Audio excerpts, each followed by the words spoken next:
जी, मेरा एक प्रश्न था कि मनुष्य अपने कर्म स्वयं करता है, उसको फल भी उसके अनुसार मिलता है, तो फिर हम लोग ये बात क्यों करते हैं कि भगवान के बिना एक पत्ता नहीं हिल सकता है?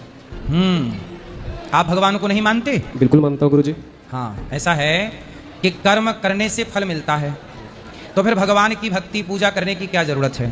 यही है, क्योंकि भगवान की मर्जी के बिना पत्ता नहीं हिलता। फिर ये बात कैसे है? आओ इसे समझते हैं। एक गुरु जी के दो शिष्य थे, एक सत्संग करता और एक वैश्या के यहाँ जाता मुजरा देखने के लिए। दोनों एक दिन लौट रहे थे, तो जो सत्संगी था उसके पाँव में लोहे की कील घुस गई, और जो वैश्या के घर में मुजरा देख के लौटा उसे रास्ते में सोना मिल गया। सोना मिल गया।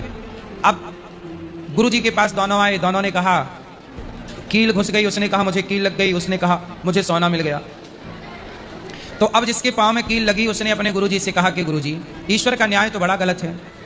मैं मंदिर जाता हूँ, सत्संग करता हूँ, तो मुझे देखो कील घुस गई पाँव में, और वो गलत काम कर रहा है, वैश्या का उसे सोना मिल गया।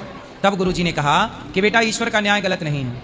तू वर्तमान को जानता है, तू कर्म कर रहा है, तुझे लग रहा है कि मेरे कर्मों का फल मिला, लेकिन ईश्वर है जो न्याय कर रहा है। तो गुरु जी क्या है मुझे समझ नहीं आया। तब गुरु जी ने कहा बेटा, वो जो वैश्या के घर जाया करता है और उसे सोना मिला, आज के दिन उसे कहीं का राजा बनना था, लेकिन उसने गलत काम किया तो उसका सारा पुण्य नष्ट हुआ और जरा सा सोना मिल गया, बस इतना सा।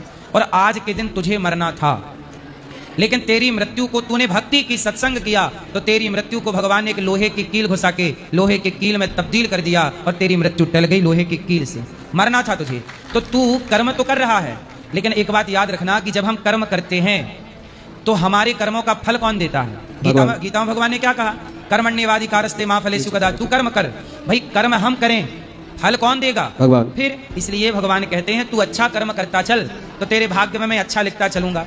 यदि तूने बुरा कर्म किया है तो तू बुरा कर, फिर जो लिखा है वही होगा, क्योंकि लिखा तो तेरे कर्मों के कारण मैंने ही लिखा है। तो जब लिखा है तेरे भाग्य में तो फिर अवश्य में वो भोक्तव्यम, फिर तुझे भोगना पड़ेगा। फिर भगवान की मर्जी के बिना पत्ता नहीं हिलता। इसका मतलब ये हुआ कि मेरे भाग्य में यदि दुख है, राम के भाग्य में वनवास जाना था, तो राम तो भगवान है, पर जो लिखा था ईश्वर की मर्जी के बिना पत्ता नहीं हिला। यदि उनके भाग्य में भी वनवास था तो राम को भी मिला, तो उनकी मर्जी के बिना पत्ता नहीं हिलता। ये बात सही है।